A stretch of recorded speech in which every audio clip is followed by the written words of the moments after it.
سلام، من پویا هستم.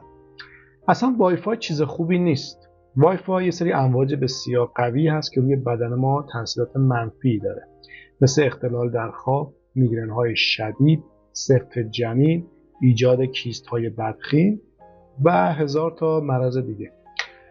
اگر مودم وای فای داری توصیه میکنم که مرجوعش کنی یا که پسش بدی، یا اگر که میتونی از یک سری مودم های بدون وای فای استفاده بکنی و باهاش کامپیوتر رو به اینترنت وصل بکنی، یا اگر دستگاه های دیگه مثل تلویزیون یا یک لپتاپ یا یک گوشی داری، با استفاده از یه دونه سویچ اونا رو به هم دیگه متصل بکنی که دیگه نیازی به وای فای و همه عوارضش نداشته باشی. تو میتونی با استفاده از یه دونه دانگل گوشی خودت رو به اینترنت متصل بکنی، اینو به گوشی خودت متصل بکنی به قسمت شارژش و از اینترنت استفاده بکنی تا از مضرات وای فای در امان باشی. اگر هم که نمیتونی این کار رو انجام بدی و از این مودم های مضر وای فای دار و سویچ دار داری، ادامه ویدیو رو ببین تا بهت یاد بدم چطوری وای فای رو کانفیگ بکنی و اونو از دست مهاجم ها مراقبت بکن. خب بچه، با زدن IP 192.168.1.1 میتونید وارد صفحه وارد شدن به مودمتون بشید و اینجا یوزرنیم پسوردی رو که به صورت پیشفرض برای مودم شما هست که معمولا ادمین هست رو وارد بکنید. حالا بعدا بهتون میگم چطوری این رو عوض بکنید. خب وقتی که وارد صفحه این مودم میشیم، توی قسمت اولش معمولا این صفحه توی همه مودم های امروزی دیگه هست. یه قسمتی شما میبینید که نوشته ران ویزارد. شما یعنی با استفاده از این ویزارد یا این ستاپ میتونید مودمتون رو خیلی راحت تر به صورت دستی که برید توی قسمت های بالا، اگر ببینید قسمت های بالا تب های مختلفی داره که میتونید شما به صورت دستی مستقیم وارد اونها بشید، ولی با استفاده از این ران ویزارد شما به صورت ستاپی میتونید خیلی دقیق تر و خیلی شیواتر اون رو تنظیمش بکنید. روی قسمت ران ویزارد کلیک میکنیم، وارد صفحه بعدی میشیم. اینجا یه سری توضیحات میده و میگه که اگه میخوای تنظیمش کنی نکس و اینا رو بزن و میزنیم بعدی. خب توی مرحله بعدی این ستاپ شما باید منطقه زمانی خودتون رو انتخاب بکنید که برای ما ایران هست و تهران و ما گزینه تهران رو انتخاب میکنیم. توی پنجره بعدی تنظیمات مربوط به اینترنت ظاهر میشه که این تنظیمات رو شما باید از خدمت شما عرض کنم که از ISP یا اگر با مخابرات کار میکنید از مخابراتتون بگیرید. حالا من چون از اینترنت مخابرات استفاده میکنم، تنظیماتی رو که توی قسمت یوزرنیم پسوردم هست رو از مخابرات دریافت کردم و توی قسمت یوزرنیم و پسورد میذارم. قسمت یوزرنیم شماره تلفن خونمون هست و پسوردم یه پسوردی هست که شما در واقع بسته به بسته یا ماهانه از اون اینترنت خریداری میکنید و برای شما این رمز شارژ میشه. در واقع این رمز شما همون حساب شما روی مخابرات است. قسمت بعدی VPI یا VCI هم تغییر میکنه بسته به موقعیت و اون تکنولوژی که مخابرات شما داره که اونم معمولا بهتون میدن. معمولا حالا نمیدونم مال شما همینجور باشه، ولی معمولا 0 و 35 هست، یعنی VPI 0 و VCI 35 هست. کانکشن تایپمون هم روی PPOE LLC قرار میدیم و اون بالا ISP کانکشن تایپمون هم روی PPOE و PPOE قرار میدیم و بقیش هم که اودر هست. گزینه نکس رو میزنیم. صفحه بعدی مربوط میشه به همون نابود کننده ما آدم ها یا همون وای فای یا ویلن. ببینید اینترنت وایرلس یا اینترنت بدون سیم از یه سری امواج استفاده میکنه و همونطور که میبینید پیش‌فرضش خاموش است. شما میتونید بدون استفاده از روشن کردن این قابلیت بی سیم میتونید از سیم که پشت خود مودمتون چند تا پورت داره، میتونید از این پورت ها برای اینترنت دادن به دستگاه مختلفتون مثل لپتاپ، تلویزیون یا حتی گوشی استفاده بکنید. ولی خب این مودم قابلیت وایرلس یا ویلن هم داره که میتونید اون رو روشن بکنید.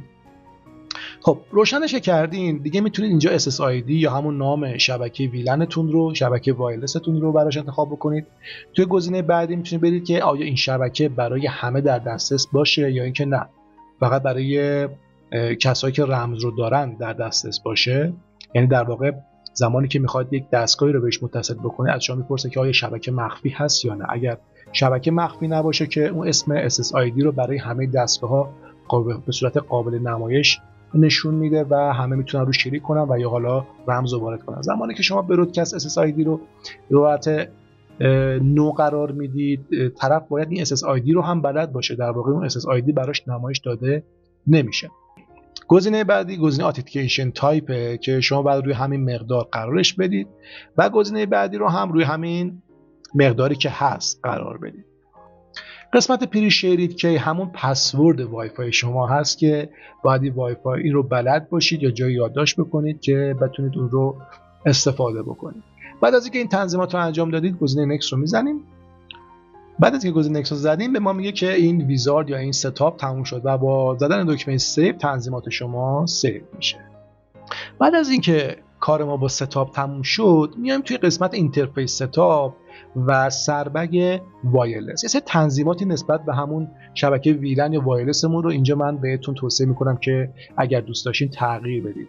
اولیش قسمت ترانسمیت پاوره که اینجا روی لو هست، یعنی مقدار برد خدمت شما این امواج وای فای هست که روی لو میتونه بذارید یا مدیوم یا قسمت خدمت شما عرض کنم های.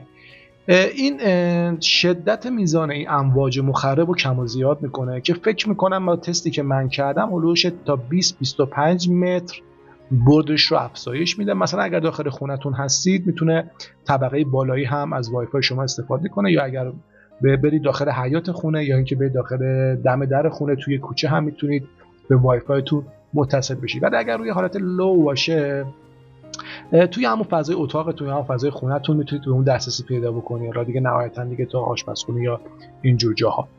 و گزینه‌های پایینش هم در واقع همینجور این مقادیر اون امواج رو مشخص میکنه که من معمولا اونا دست نمیزنم، توصیه میکنم به اونا دست نزنید. گزینه‌های بعدی هم که اونجا میبینید همون قسمت برودکست SSID بود که توی قسمت قبل هم داشتیم و تنظیمات مربوط به SSID رو قسمت‌های دیگه.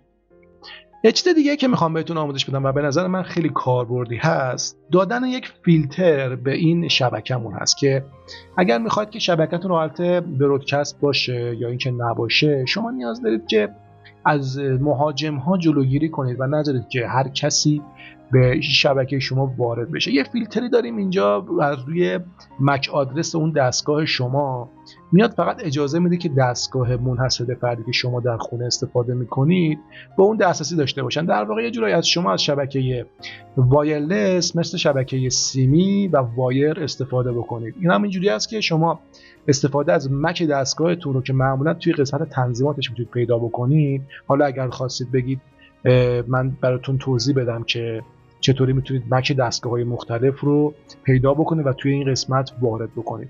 شما اگر اینجا قسمت اکتیو رو فعال بکنید به شما اجازه میده که توی این مدل 8 دستگاه رو اد بکنید که شما بتونید با استفاده از مکشون بهشون متصل بشه و کسی دیگه نتونه خارج از این دستگاه‌ها به شبکه شما وارد بشه و یا دستگاه شما رو هک بکنه. خب و رسیدیم به گزینه آخری که میتونم بهتون توضیح بدم. گزینه است که شما میتونید اون رمز و پسوردی که توی همون IP 192.168.1.1 بود رو اینجا تغییر بدید و یک پسورد جدید بذارید، چون معمولا برای جلوگیری کردن از هک شدن خود دستگاه معمولا همه این پسورد رو عوض میکنن. اینجا یک پسورد جدید میتونید بدید و مثل بقیه نرم افزارها هست که پسورد میگیرن، خیلی چیز ساده‌ایه. پسورد جدید و پسورد رو دوباره تکرار میکنید و سیو رو میزنید و پسورد روی دستگاه سیو میشه. نگران نباشید، بعدها میتونید به صورت فیزیکی با دکمه‌ای که روی خود دستگاه هست دستگاه رو ریست کنید و دستگاه برمیگرده به همون حالت ادمین و شما میتونید دوباره تنظیمات رو انجام بدید. خب بچه‌ها اینم از آموزش این هفته. امیدوارم که خوشتون اومده باشه و به دردتون خورده باشه.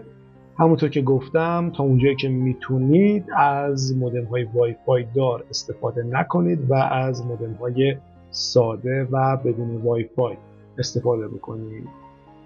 خیلی ممنونم که ویدیو رو تا آخر دیدی. خوشحال میشم که اگر این ویدیو رو دوست داشتی برام لایک کامنت بنویسی. خداحافظ.